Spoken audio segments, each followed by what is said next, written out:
Years from now, I'll be a better head coach than I will be this fall. So the good part of that for me is if I have any questions, I got a guy that I can walk 30 feet down the hall and lean on him. So I think that he's going to expedite this process to help us get to being a championship program again. Fulmer got younger, Fulmer's younger. as you can see. Yeah. Fulmer younger, more Fulmer, country. Not Fulmer on Pruitt. But now you've got a championship with Fulmer. You got a handful of rings with Jeremy Pruitt. How much does that change outsiders? And I'm talking about outsiders. I'm talking about families. I'm talking about 15, 16, 17, 18-year-old kids that they're going to be targeting when you now have a hallway full of jewelry inside Knoxville, Tennessee. I don't Does think, it play? I don't think the kids are worried about Fulmer. I mean, I just got news for you guys. I don't think that. But what Pruitt can do is he can say, I know how to win. Pruitt, our athletic director's committed to winning in football. He can say that, but again, kids and kids are going to listen year one. Kids are going to go, this guy speaks with vigor. This guy speaks with conviction. I'm going to listen to what he says.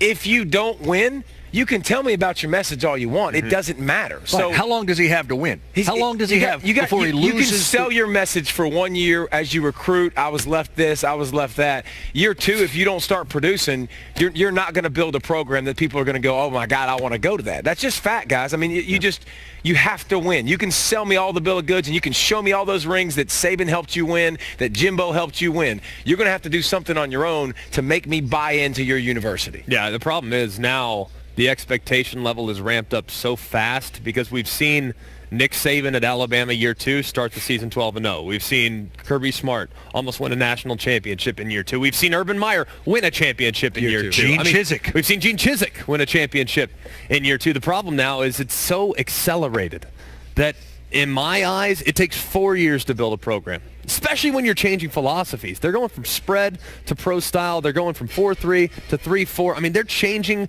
completely, both offensively and defensively, and it might not pay dividends early. It might take 3 years. Okay. They might stumble out of the gates, and it could get ugly. It could.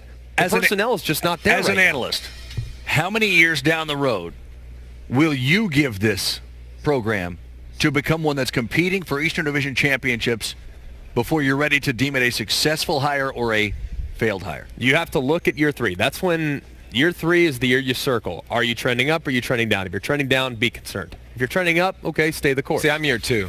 Not me. I'm year three. I'm year two because you've seen it. Great coaches, what we just talked about, great coaches find a way. Again, but they're inheriting different situations than what Jeremy everybody's inheriting different situations. Look at the route Jeremy's going. He's going a lot of JUCO. He's going grad transfers. Right. I mean, I think this situation can be if he's a great coach, this situation in a year from now, after next season, should be going in a totally different direction. Right. I should be able to see that because it's going to be rough this year regardless. It's going to be bad. It will. But then next year I should see a pulse and I should see his stamp of physicality, his stamp of toughness, his stamp of discipline if he's got the team going in the right direction. You know what I would deem successful? I'm sorry, Paul. If I'm Tennessee, now this is going to sound like a slight to them, and I really don't intend it that way. I would look at South Carolina's program over the last 2 years. I would say, okay, that's who I want to be in the short term. Now, long term, Tennessee should be better than South Carolina. They have more tradition. Their resources are remarkable. They have championship banners that have been hung in the last 2 decades. But in the short term, overachieve. Get to a bowl game year one. That would be a remarkable feat. +3 wins. And then the next year, you overachieve again. And then year three, you're like, oh, these guys might have a chance in the SEC East. So I think that's the blueprint. If he can try to follow that, then they should feel pretty good about the direction they're heading. Yeah, there was a time when Tennessee defined itself by Alabama. You're 100% correct.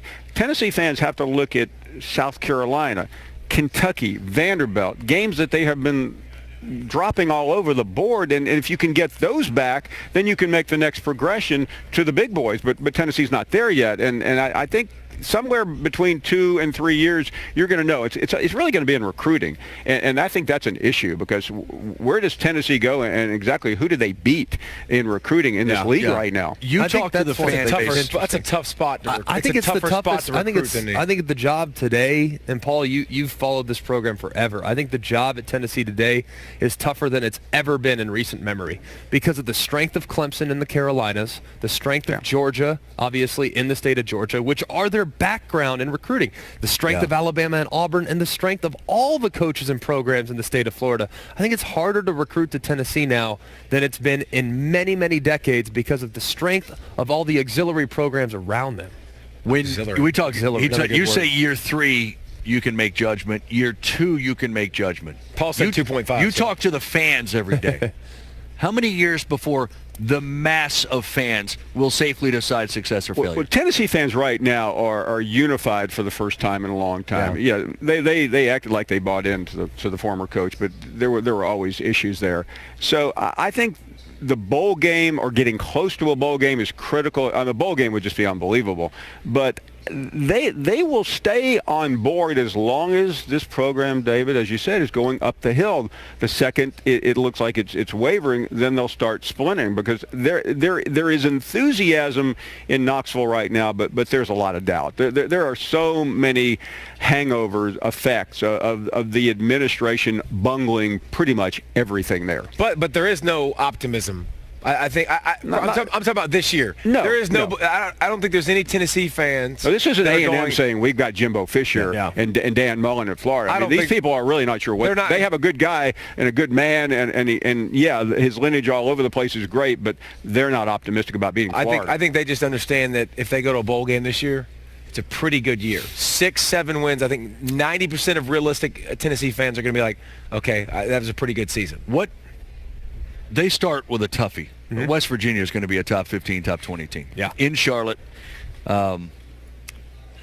What is most important about that game from Tennessee's perspective? Well, first and foremost, the biggest question mark maybe on their whole team is a corner. And that's not where you want to start when you're playing Will Greer, David Sills, and potentially the most explosive passing offense in the entire country. I think it's a miserable starting game. I really do. But Eastern Tennessee State and UTEP makes things a little better. 100%. But then what about from there? You host Florida. That's a big game. You host Florida. I think it's big. And it's really the Georgia and Auburn game. I'm not sure you should expect to win those games. And Alabama's right after that. And then South Carolina after you just got beat up. That 5-game stretch from Florida to South Carolina is ridiculous. It's a potential 0-5 run that you could experience, and that's when you have to evaluate whether or not the wheels could potentially come off. I want to see them be competitive.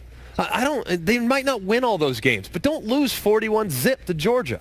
Don't lose 100-0 to Missouri. I mean, it was at least be competitive. But in West Virginia, let's just assume they won't win that game. They won't win that game. I think it's going to be a real challenge. Okay, right. I would take West Virginia if I was taking a game. Yeah, right, but what's the level of importance of them? Like, it's always going to be Jeremy Pruitt's first game as head coach. That is fact. What has to happen for that to not be an embarrassment on his ledger and on the program? I think he could even get away with that, but I think the Florida game is where that team had better compete, and that game had better go to the fourth quarter because they're not going to win another game for 5 weeks. Well, it's just it's to me, it's not about the W's. It's about literally how you look, right? How you play. Are you making people pay a toll? Like, is this a physical? Is it a physical game? Like Mississippi State hasn't won a ton of games over the past several years. I mean, they've been in it, but they're physical. They made you. They made you earn it. Do they make you earn it, or do you give it away? How structured? I think offensively, when he talked about switching schemes, they don't have great players to run a pro-style offense. Offensive line. It's going to be very, very interesting to watch. What kind of offense do we have? Identity. Defense. What's our identity? I think start to see that make me earn it mentality, toughness mentality. They'll be looking for an identity on offense.